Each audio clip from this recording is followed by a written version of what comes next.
Como montar a sua biblioteca pessoal? Por onde começar? Quais livros são importantes? Quanto você vai gastar nessa brincadeira? E por que, afinal de contas, é importante você ter uma biblioteca pessoal? Pois é, eu sou o Dil, aqui do Bunker do Dil.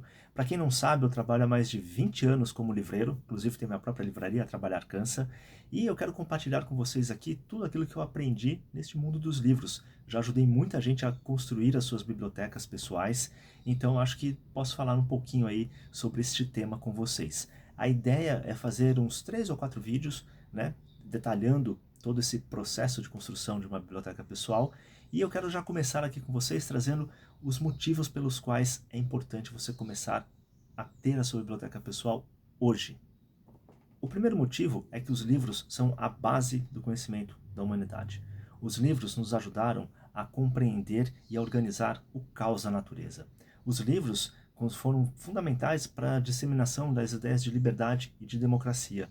Tanto que tem um autor que eu gosto muito, que é o George Steiner, que escreveu um livrinho chamado Aqueles que Queimam Livros, em que ele fala de como esse processo da leitura, né, de como a leitura é um ato supremo de liberdade e que justamente os governos totalitários eles querem coibir a leitura de livros porque eles não sabem, né, eles não conseguem controlar o impacto que a leitura de um livro pode ter numa pessoa. Então, o primeiro grande motivo é esse. Segundo motivo, numa era digital, essa era digital que a gente vive há uns 20 ou 30 anos, a informação circula velozmente, nos atropela. Nós não temos tempo de transformar a informação em conhecimento. E os livros são uma fonte segura de conhecimento. Nessa era digital, a verdade, a história podem ser facilmente manipuladas por aqueles que controlam a tecnologia. E a tecnologia, nesse aspecto, ela nunca é passiva. A tecnologia, ela pode ser sim usada para fins escusos. A gente sabe disso muito bem. Enfim, os livros são esse porto seguro para o conhecimento. Nos livros, nós podemos confrontar ideias sem sermos atropelados pelas emoções, sem sermos atropelados pela resposta pronta. Então, já aí um segundo motivo para vocês terem livros em casa. O terceiro motivo é um vislumbre do futuro, que eu sempre falei isso assim, nas minhas conversas com os amigos e tudo, né? Hoje em dia a gente encontra muitas pesquisas por aí que falam que as pessoas estão lendo mais, que as pessoas estão lendo menos, que as pessoas não leem mais por prazer, que os homens leem menos que as mulheres, tudo tem pesquisa para tudo quanto é lado. Também tem pesquisa que fala que não, se vende muito mais livro hoje em dia do que se vendeu ano passado, no ano retrasado, há décadas atrás, enfim. Você tem N informações, né? Mas o que você observa, e isso é bem concreto, é o quê? É que, sim, você pode ter até um número e um aumento de livros vendidos, mas a complexidade desses livros que são vendidos, muitas vezes não é a mesma daqueles que eram vendidos há 30, 50 anos atrás. Hoje em dia você percebe, até na minha profissão de livreiro dá para notar isso, as pessoas preferem livros o quê?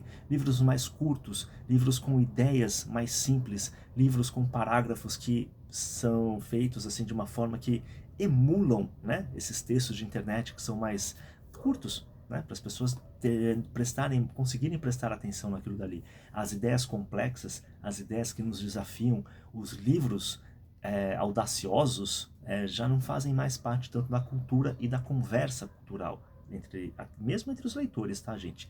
Então, eu acho que é muito importante a gente ter essa noção de que um livro é aquele que te desafia, é aquele que desafia a sua inteligência. O livro que você lê e fala assim, ah, beleza, entendi tudo, tá ótimo aqui, beleza, não preciso mais me preocupar com ele, para mim é um livro falho.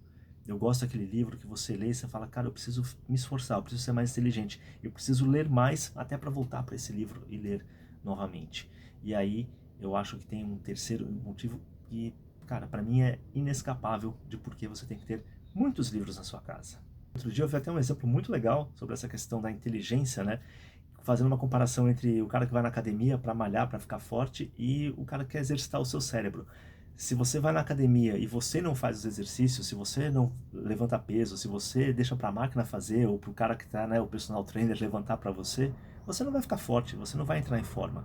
É a mesma coisa com a inteligência. Se você dá para outra pessoa inteligência, se você fica usando muita inteligência artificial, se você não exercita o seu cérebro, você vai ficar burro, bicho. Essa que é a grande verdade, né? E eu acho que existe aí um problema com o futuro, porque eu acho que um dos principais motivos para você ter livros em casa, para você ler, para você se esforçar, e não só livros, né? Mas aí é uma outra conversa, mas principalmente livros, é o seguinte: eu acredito que em algumas décadas, aqueles que hoje se esforçarem para ter seus livros, se esforçarem nas leituras, realmente lerem, eles vão fazer parte de uma elite cultural, de uma elite econômica, de uma elite política, enquanto a grande massa vai ser uma massa semi-alfabetizada ou alfabetizada através da internet. E isso não é alfabetização, isso não é inteligência, isso não é conhecimento. Então eu acho que vai, assim, se você quer um motivo prático, né? Tem gente que gosta de ser pragmática, se você quer um objetivo econômico, alguma coisa assim, a leitura. A leitura é o que vai fazer diferença. Já existem casos em que você vai fazer, por exemplo, vai participar de um processo seletivo em que os caras te colocam lá na sala e você tem que escrever. Você tem que escrever seus argumentos, tem que defender as suas ideias ali na escrita sem uso de aparelho nenhum. E aí, quem que vai conseguir esses empregos? Aqueles que hoje estão se esforçando para serem mais inteligentes. Simples assim. E entrando agora então na prática, né? Como começar a construir a sua biblioteca. E aqui eu quero dar um recado para você que de repente já tem biblioteca, já tem o seu hábito de leitura, de compra de livros e tudo. Talvez algumas coisas que eu digo aqui sejam muito básicas para você, outras talvez não. Então eu recomendo que você acompanhe. Mas realmente o meu foco aqui é para aquelas pessoas que querem começar, que estão dando seu primeiro passo, que vão entrar na livraria pela primeira vez, vão fazer uma compra pela internet de um livro pela primeira vez e, pô, tem esse interesse, tem essa coisa. Então, eu quero muito mais acolher essas pessoas que querem ter as suas bibliotecas, né, querem começar essa aventura da leitura, do que propriamente falar só com pessoas que já leem, que já tem sua biblioteca, que já faz, que já não precisa de tanta ajuda assim, né? Mas reforço, acho que se você já tem esse hábito de comprar livros, de montar sua biblioteca, vão ter coisas aqui que vão te ajudar, pode ter certeza. Mas o meu foco é em você que está querendo começar, gente. Vem aqui, vamos trocar ideia, tô aqui para ajudar. Então, primeira coisa, por onde começar, né? Eu acho que, cara, o primeiro passo que você tem que fazer na sua vida é olhar e falar assim, cara, quais são os seus interesses culturais? Quais são os seus interesses intelectuais? Você gosta de literatura? Você acha que você pode gostar de literatura? Você acha que é importante ler literatura clássica, literatura moderna, literatura contemporânea? Você gosta de poesia? Você é um cara mais de humanas? Você tem um interesse em filosofia? Você já, pô, um dia eu vi um vídeo aí de um cara, achei legal, era filósofo, pô. Gosta de sociologia? Pensa que a antropologia pode ser uma coisa interessante? Você é um cara mais, na verdade, de, de marketing, você é um cara mais de empresa, administração, você quer saber sobre liderança, quer saber sobre conceitos de marketing, conceitos de economia. Então, é assim, a primeira coisa que eu acho que você tem que fazer é sentar e escrever quais são os seus interesses. Realmente coloca ali, pô, eu gosto de, pô, acho que posso gostar de literatura, pô, acho que posso gostar de filosofia, acho que posso gostar de tal coisa. E elenca aí esses seus interesses. E aí, por onde começar a partir desses seus interesses? Eu sou muito adepto de uma seguinte ideia. Você não deve ler apenas aquilo que te interessa, você deve ler aquilo que também pode estar fora do seu âmbito de leitura. Então, assim, na hora que você for elencar os seus 10 assuntos preferidos, comece a comprar os livros, comece a ir atrás dos autores do topo, mas também dê uma olhada naqueles que estão lá na última, na base da pirâmide. Porque, de repente, é justamente essa troca, né? Essa percepção de que, pô, realmente eu me interesso por filosofia. Pô, vou começar a ler filosofia. Pô, mas de repente tem um livro aqui que é um romance que, pô, pode me ajudar a entender melhor a filosofia. Pô, na verdade eu só me interesso por marketing. Ah, ótimo, você se interessa por marketing. Mas de repente, algum assunto, algum tema da literatura, ou então melhor ainda, da música, pode te ajudar no marketing. Então, eu acho que essa conversação entre os temas já te ajuda e já te orienta, pô, por onde eu vou começar a comprar livros, né? E aí, um aspecto interessante. Hoje em dia você fala assim, pô, mas quais livros são importantes? O que é que eu devo ler? O que é que eu não devo ler? Cara, eu vou entrar disso num próximo vídeo, falando mais sobre isso, mas só uma palhinha aqui, né? Cara, hoje em dia, se você digitar no Google quais os livros mais importantes de filosofia política para ler, ele já vai te dar uma lista ali. Você já pode começar ali. Você pode me perguntar também, ô Gil, quais são os livros de arte que você acha que são legais para começar a ler, ou de poesia? Também estou aí para isso, mas vou fazer um vídeo depois mais completo sobre isso. E aí, quanto vai custar, né, essa brincadeira? Quanto custa montar uma biblioteca pessoal? Bom, aí a gente tem que olhar um pouquinho para base de preço do livro hoje no Brasil, né? O preço médio do livro no Brasil hoje está em R$ 51.